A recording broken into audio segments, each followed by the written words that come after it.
Hi అందరికీ నమస్కారం అండి. Welcome back to Sharath updates YouTube channel. Telangana రాష్ట్ర ప్రభుత్వం తెలంగాణ యొక్క పెన్షన్ లబ్ధిదారులకు ఒక మంచి శుభవార్త అయితే తెలిపింది. అదేంటో తెలుసుకోవాలి అనుకుంటే వీడియోను ఎక్కడా కూడా స్కిప్ చేయకుండా పూర్తి వరకు చూడండి. పూర్తి వరకు చూస్తేనే ఈ వీడియోలో ఉన్న సమాచారం మీకు స్పష్టంగా అర్థమవుతుంది. అలాగే వీడియోని ఖచ్చితంగా లైక్ చేయండి. లైక్ చేస్తేనే మీకు ఇలాంటి అప్డేట్స్ ఇవ్వడానికి మోటివేట్గా ఉంటుంది. దాంతోపాటు ఛానల్ని సబ్స్క్రైబ్ చేయండి. తెలంగాణ ప్రజలకు కాంగ్రెస్ ప్రభుత్వం గుడ్ న్యూస్ చెప్పినట్టు తెలుస్తుంది.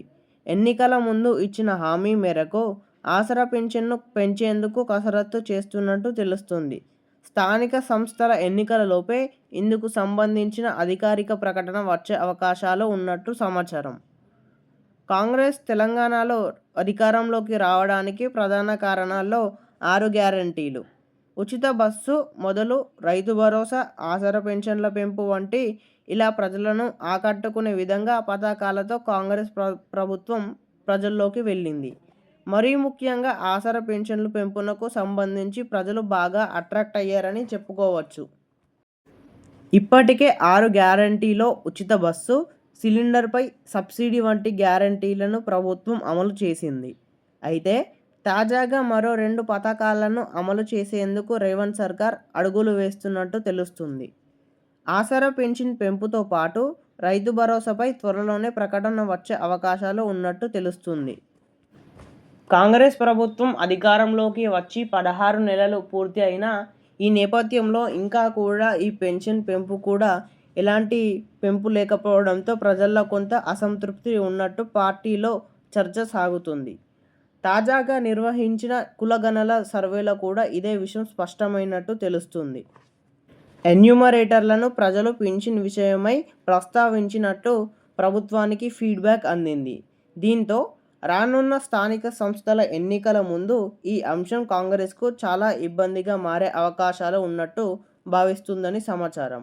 ఇందులో భాగంగానే 2000 ఉన్న పింఛన్ను 4000కు, దివ్యాంగుల పింఛన్ 4000 నుండి 6000కు పెంచేందుకు ప్రభుత్వం కసరత్తు చేస్తున్నట్టు తెలుస్తుంది. అందుకే ఈ ఎన్నికల లోపే పెన్షన్ పెంపుతో పాటు రైతు భరోసా పథకం మూడవ విడత కూడా అమలు చేసేందుకు ప్రభుత్వం సన్నాహాలు చేస్తుంది. వృద్ధాప్య పింఛన్తో పాటు బీడీ కార్మికులకు పింఛన్ పెంచడం, రైతు భరోసా అందించడంతో పాటు అటు మహిళలకు ఇటు రైతుల నుంచి తమకు పాజిటివ్ రెస్పాన్స్ వస్తుందని కాంగ్రెస్ పెద్దలు అనుకుంటున్నారు. వచ్చే అసెంబ్లీ సమావేశాల తర్వాత ఇందుకు సంబంధించిన అధికారిక ప్రకటన అవకాశాలు ఈ ప్రకటన గురించి అధికారిక ప్రకటన వచ్చే అవకాశాలు చాలా ఉన్నాయి. ఇదిలా ఉంటే రైతు భరోసాకి సంబంధించి అసెంబ్లీ సమావేశాల్లో ప్రత్యేకంగా చర్చించాలని ప్రభుత్వం భావిస్తుంది. ఎన్ని ఎకరాల వరకు రైతు భరోసా ఇవ్వాలనే దానిపై ప్రభుత్వం సభలో అభిప్రాయాన్ని సేకరించాలని భావిస్తుంది. ఇప్పటికే డిప్యూటీ సీఎం భట్టి విక్రమార్క నేతృత్వంలో మంత్రివర్గ ఉపసంఘం అన్ని జిల్లాల్లో పర్యటించి రైతు సంఘాల నుంచి, ప్రజల నుంచి కూడా అభిప్రాయాలు సేకరించిన విషయం తెలిసిందే. ఈ వివరాలతో పాటు అసెంబ్లీ రాజకీయ పార్టీల అభిప్రాయాలను తీసుకున్న తర్వాత ఈ పథకానికి సంబంధించిన విధి విధానాలు ప్రకటించాలని చూస్తుంది ప్రభుత్వం.